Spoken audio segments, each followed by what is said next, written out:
అభివృద్ధి కార్యక్రమాలు చేస్తూ ఈ రాష్ట్రాన్ని అభివృద్ధి చేసుకోవాలన్నారు.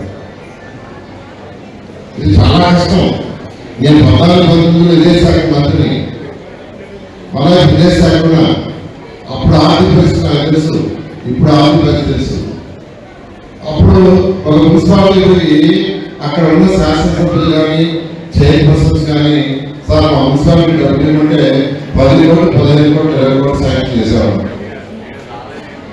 ఈరోజు 1 కోటి చేయాలని 2 కోట్లు చేయాలని పట్టుకోలేదు. అయినా ముఖ్యమంత్రి గారు అపారంతో ఈరోజు కేంద్ర సహాయంతో ఈరోజు రాష్ట్రాన్ని ముందుకు తీసుకుంటున్నారు.